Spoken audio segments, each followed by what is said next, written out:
અને આ બાજુ તો બધી પ્રેમની વાતો ચાલે છે, પણ પેલી બાજુ કંસને તો એમ છે કે મારો કાળ કોણ છે એ ખબર પડતી નથી. જેટલા પણ અસુરોને મોકલે કોઈ એના સમાચાર જ નહીં, ક્યાં જાય છે, શું થાય છે, કંઈ જ ખબર નહીં.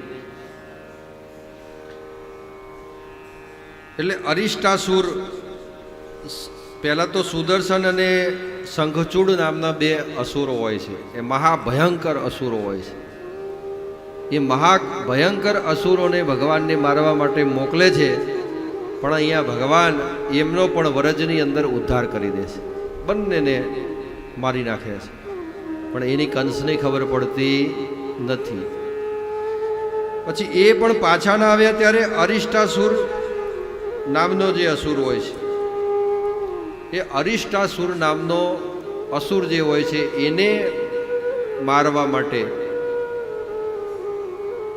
ભગવાન વ્રજમાં, ભગવાનને મારવા માટે વ્રજમાં મોકલે છે, પણ એનો પણ ઉદ્ધાર થઈ જાય છે. એટલે આ બધા અસુરોને મારતા ગયા એટલે ભગવાનને એમ થયું કે હવે કંસને ખબર પડે તો બહુ વાંધો નહીં.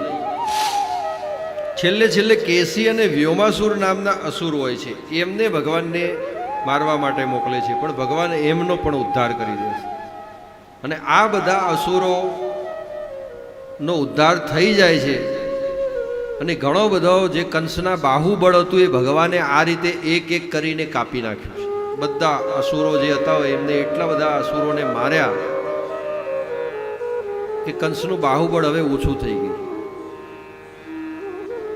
એટલે ભગવાનને કહ્યું કે આ સમય એવો છે કે હવે કંસને મળવાનો સમય આવી ગયો છે. એટલે નારદ મુનિને ભગવાન બોલાવે છે. નારદ મુનિ આવે છે, એમને પ્રેરણા કરે છે કે તમે હવે કંસના ત્યાં જાઓ અને સાચી શું હકીકત છે એ બધી કઈ સંભળાવો. એટલે ભગવાનની આજ્ઞાથી નારદ મુનિ કંસના દરબારમાં આવે છે. નારાયણ નારાયણ નારાયણ કરી અને કંસના દરબારમાં આવે છે. કંસ યથાઉચિત નારદ મુનિનું સ્વાગત કરે છે.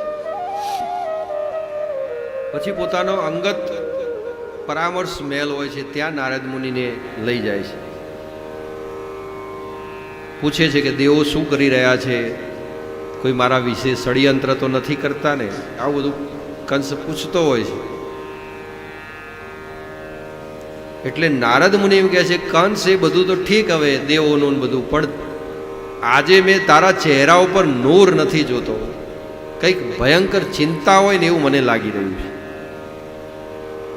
એટલે કંઈક ચિંતા કંઈ હોય તો મને કહે, તો હું એનું સમાધાન કરું. એટલે નારદ મુનિને કહે છે કે પ્રભુ, મારા જે એક આકાશવાણી થઈ હતી કે દેવકીના 8મા સંતાનથી મારું મૃત્યુ થાય, તો 8મું સંતાન જે હતું દેવકીનું, એને હું મારવા ગયો તો એ બાળકી નીકળી. પણ એ બાળકીને હું મારવા ગયો ત્યારે એને અષ્ટભુજાનું રૂપ ધારણ કરી લીધું.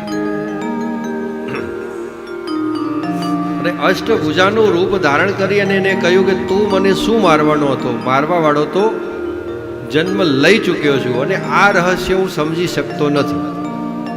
ઘણા બધા દૈત્યોને મેં એ બાળકને મારવા માટે મોકલ્યા, પણ એ બાળક એટલો ચતુર છે, જે ભગવાનનું રૂપ લઈને આવેલો છે, બાળક એટલો ચતુર છે કે એક પણ અસુરને પાછો જ આવવા દીધો નથી, કે એના સમાચાર પણ આવ્યા નથી, કે ક્યાં ગયા, શું થયું, કંઈ સમાચાર એના નથી. મારા ગુપ્તચરો છે એ પણ શોધીને થાક્યા, પણ કંઈ છેડો મળતો નથી. એટલે તમે કંઈ જાણતા હોય તો મને કહો. નારદ મુનિ કહે, ઓહો, કંસ તો બહુ ભોળો ભાઈ હો, તને કંઈ ખબર જ નથી કે ના, તારી પાછળ કેટલું મોટું ષડયંત્ર થયું છે કે તને એની સહેજ પણ ગંધ પણ નથી કે ના? કે વ્રજની અંદર જે અત્યારે લીલાઓ કરી રહ્યા છે, અને જે મોટા તારા જેટલા પણ અસુરો મોકલાય, બધા અસુરોને જેને માર્યા અને જે પોતાનું પરાક્રમ બતાવી રહ્યા છે, ભગવાન શ્રી કૃષ્ણ છે. અને ભગવાન શ્રી કૃષ્ણ એ નંદ બાબાના છોરા તરીકે ઓળખાય છે, પણ એ નંદ બાબાના છોરા નથી. એ વાસ્તવમાં એ જ વસુદેવનો પુત્ર છે, કે જે તારો કાળ છે.